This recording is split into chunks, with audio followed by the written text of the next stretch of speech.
This is Joe Leigh here for MMA by Seconds Out and Seconds Out with the legend of the sport, mixed martial art, the only ever UK champion in the history of UFC. It's a pleasure to speak to you. Before I ask you how you are, if Tai Tuivasa wins this Saturday night, beats Greg Hardy, it's probably going to be a knockout. We're not sure who for. Will you be doing a shoey, Michael?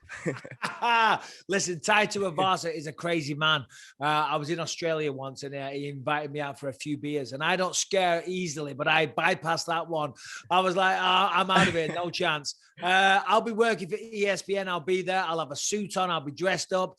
But if Tai Tuivasa was to offer me a shoey, come on, who am I to deny the man? Wow. I thought you'd say no. I know Joe Rogan's denied it many times. He's not a fan, but... No, listen, I'm joking. There's no way in hell. There is no way in hell. Never in a million years am I drinking disgusting, warm, flat beer out of a smelly Australian shoe. Do you know what I mean? No offense to all those guys out there in Australia. You know, lovely guys, great people, but your feet stink. Let's get on to it then. Let's start talking McGregor Poirier. And the first thing I want to ask, I don't want to ask for a prediction just yet, is what Conor McGregor are we going to see? Because in the last fight, we saw a relaxed McGregor, a fatherly McGregor. And in the first one, we saw the confident one. I don't know if you've done your interview with him yet. I know you're scheduled to, but what Conor McGregor do you think we're going to be in for this Saturday night?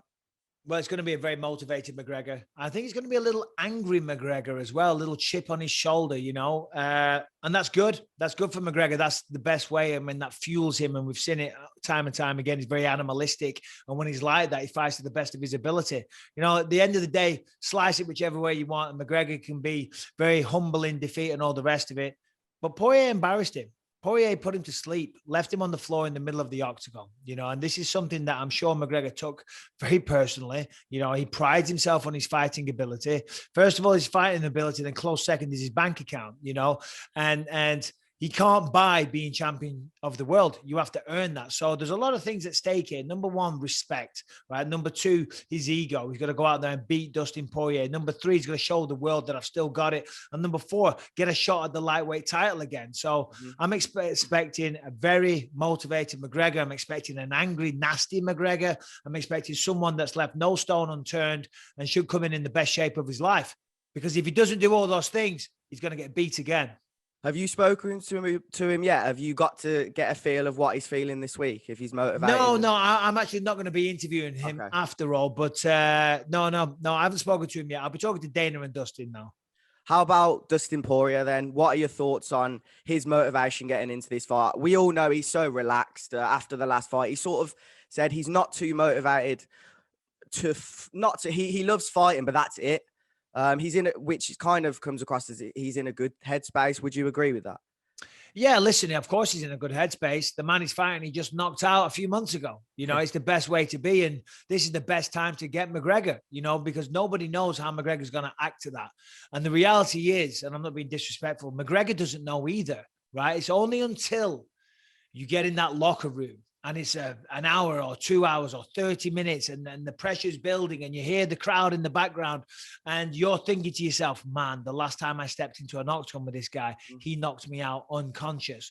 And it's only at that time you're going to know or realize how you deal with those fears and that anxiety and the nerves. Now, McGregor's very good in those situations, so I don't think it will be too much of a problem, but trust me, it's going to be there. So for Dustin, I hope that he's not complacent. I hope he doesn't rest on his laurels and think, I've got this. I can knock this man out again. Because McGregor's not a man to take lightly. McGregor's super dangerous in that first round. Second round is also dangerous. So what was the question? What do we expect from Dustin? Yeah. I mean, Dustin's going to go out there.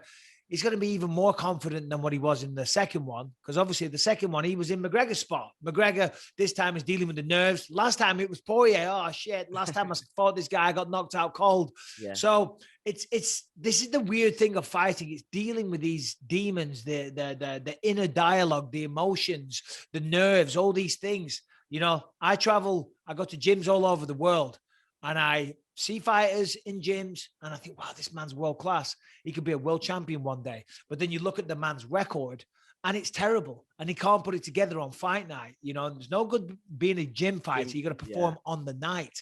And that's what's the hard part. As we know, McGregor can do that. Poirier can do that. I'm expecting a brilliant fight. What are your predictions then? Because I know on the BT preview show, you mentioned McGregor round 1, Poirier round 3. If you had to have one of those picks, who's going to win, Michael? Yeah, I mean, it's impossible to know. For anybody to sit here and say they know, they're full of it. You know, it's and when you look at them both, again, there is a possibility that McGregor knocks him out in the first round. He certainly landed with some good left hands in the second fight. And Poirier himself even said, I was rocked, I was hurt at one point, which I'm sure he was. So who knows? I mean, I really don't know. But if you wanted me to make a pick, I'll probably say Poirier. Poirier is still probably a little bit hungrier. Now, of course, McGregor's hungry. I'm sure he is. He wants that respect. He wants to fight for the title. He wants to probably retire champion of the world. And he has to earn that. All the money in the world cannot buy that. But still, if you want a prediction, I do think McGregor could knock him out in the first round, maybe even the second. But if you put a gun to my head and said, which one, I'll say Poirier. Round 3. Okay, Poirier round 3. 2 more questions then. First of all, I want to talk about the Gilbert Burns versus Stephen Thompson. Just give us an overview on that and who you think could come out victorious. Yeah, I mean, listen, Burns has done incredible things. Even in the Kamaru Usman fight, he nearly had that fight won in the first round, and I couldn't believe it. And I like Gilbert a lot. He's such a nice person. He is. He's such a great example. He's a great martial artist. He's an excellent father. Knockout power in his hands. Great team. World-class jiu-jitsu. Powerful, explosive takedowns. On the flip side, Wonderboy Thompson has such a unique style. You know, he's a very, very tough nut to crack. The way he fights, he's so good at getting in and out, and he's tall and he's longer. And on top of having the longer reach, he also uses his legs a lot. He can use his legs as a jab.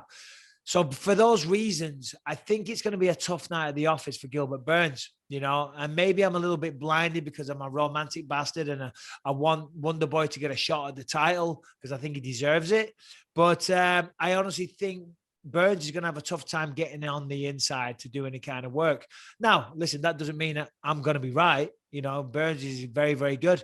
I think Burns is going to probably try and take him down. He's got to try and take him down because if Wonderboy has his way and dances around the octagon, which he can do all night standing on his head, it's going to be a frustrating night for Gilbert Burns. So I'm leaning towards Gilbert Burns. Sorry, pardon me, Wonderboy Thompson, but you never know. If Wonderboy wins, does he deserve a shot more than Leon Edwards? I think so. Really? Oh, sorry, more than Leon Edwards. No, Yeah, he doesn't. I'm a biased Brummy as well. Yeah, no, he doesn't. No, he doesn't. He doesn't. I like Wonderboy. I want to see him fight for the belt, but the reality is, I mean, Masvidal, he deserves to be ahead of Masvidal. He deserves to be ahead of Covington. I saw this thing he said the other day. He said, all these other people, they've already fought the champ. And I guess Leon has, but it was a long, long time ago. I saw that, Yeah. So I agree with what he said. But to be fair, you know, what Leon's done, warrants a shot at the belt 100%, you know, and I think maybe, I don't know. I just feel that the way the last round of the Diaz fight ended, it just messed up the narrative. And even though Leon went out there and beat him soundly throughout 4.5 rounds, for some reason, the cult-like status that Nate Diaz has, just because he landed one good punch, it kind of changed the narrative of the fight to the fans, which is nonsense. You know, I think he probably still might have even won that round. Yeah. You know, so you don't win a 5-round fight by landing one good shot, right? But unfortunately, that did happen, and it just kind of changed the narrative of the fight for some weird reason. Yeah, Leon deserves a shot at the belt. Simple as that. And if he doesn't fight the belt next, then it has to be Jorge Masvidal. I don't understand why that fight hasn't taken place either. But yeah, I mean, listen, it's not my promotion. I don't call the shot. Well, thank you so much for your time. It's been a pleasure, it really has. And hopefully, we'll catch up sometime in the near future, man. Thank you. Sounds good, mate. All the best, pal.